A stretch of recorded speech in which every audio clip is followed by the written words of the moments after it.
All right, welcome back. We've talked a lot about a lot of things on the show, and we still have so much lined up for you. All right, Cecilia, let's quickly move on. Where do we go next? Yeah, I'm still talking about reactions coming from, Super Eagles World Cup draw, Argentina again and again and again. That's what everyone has been talking about. But this morning, we'll also hear from a former Super Eagles player, former goalkeeper, talking about Idah. He will be joining us from South Africa to also share his own opinion about how the Super Eagles will fare at the World Cup in Russia next year. Good morning. Good to have you this morning. Hi, wonderful. Good to have you. And it's an exciting time. We're all excited. We're going to the World Cup. That's the beauty of the World Cup. Yeah, definitely. When you saw the draw, what was the first thing that came to your mind? Like everyone, Argentina again. Argentina has been the talking point. But I think this time things are a little bit different. We're going into this World Cup with a kind of belief, a kind of belief. We've struggled for years. We've not felt this good for years. And from the qualifications and the game we played against Argentina, I think this team is beginning to give us hope. I think we have hope that we will do better than we've done all these years. What gave you the confidence that we have hope? Was it because of the friendly, coming down from 2 goals down to win 4-2? No. That would be deceiving. That would be deceiving. Anyone that thinks that the game against Argentina was real is joking. When it gets to the World Cup, it's a different ball game. This would be Lionel Messi's last World Cup, and history would tell us that very most likely Argentina will win the World Cup. For me, that's what I think. But I think we can qualify from the same group. We can qualify with Argentina from the group. Our last game will be against Argentina, which will be very dicey.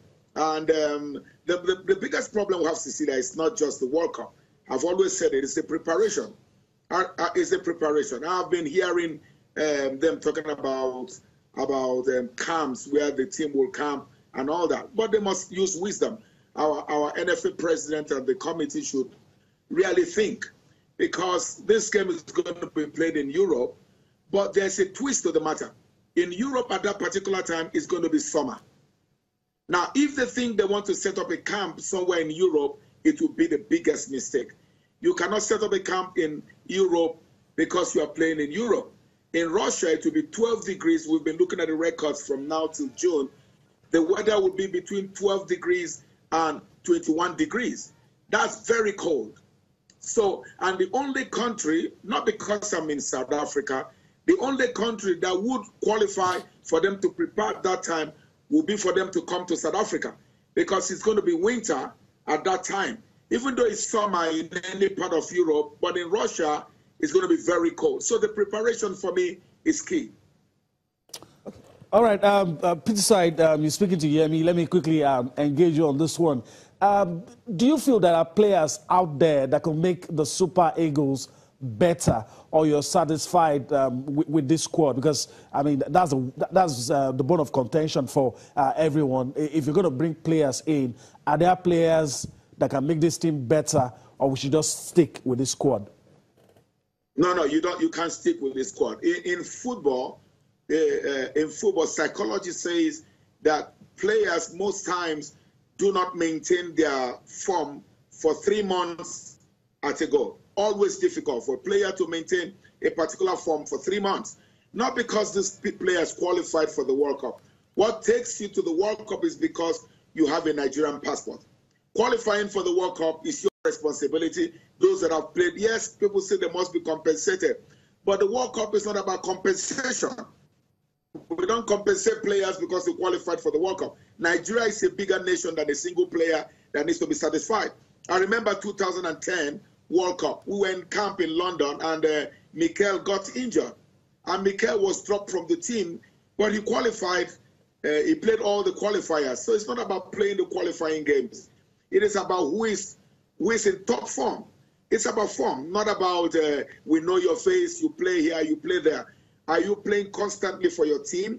Are you in form? Are you performing week in, week out? Remember, there will be injuries, whether we like it or not. We've seen things happen over time.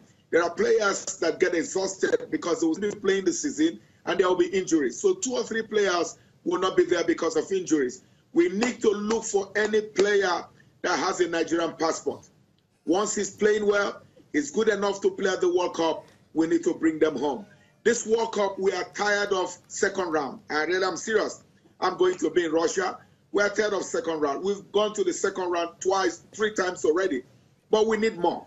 I believe Africa should begin to think we have to have mental strength, not just going to be a participant. You know, imagine Brazil saying they're going to the World Cup to participate, or Germany, or Spain.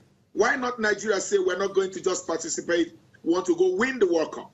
What stops us from winning the World Cup? But our mental strength must be strong. And those running our football must up their game. They must think global. You can't be thinking Africa, you can't be thinking of Nigeria now, and the club size in Nigeria. It has to be global. All right.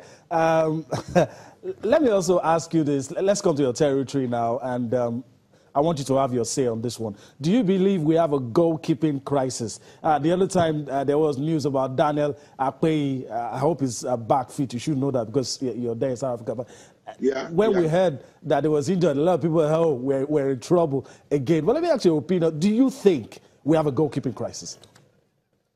No, we don't have a goalkeeper's crisis. What we have is goalkeepers in form. There's nothing like goalkeepers' crisis. Goalkeepers in form. Which goalkeepers are in form to play? I saw the game against Argentina. The young man playing in Nigeria is not doing badly. But for me, I don't think he's world class. You know, you need a world class. I saw the goalkeeper in Spain. He's a little bit better than the home-based goalkeeper. And the call will be, people are saying, I know that's where you're going. You always want to ask me, should we bring Yama back? That's what everybody's saying.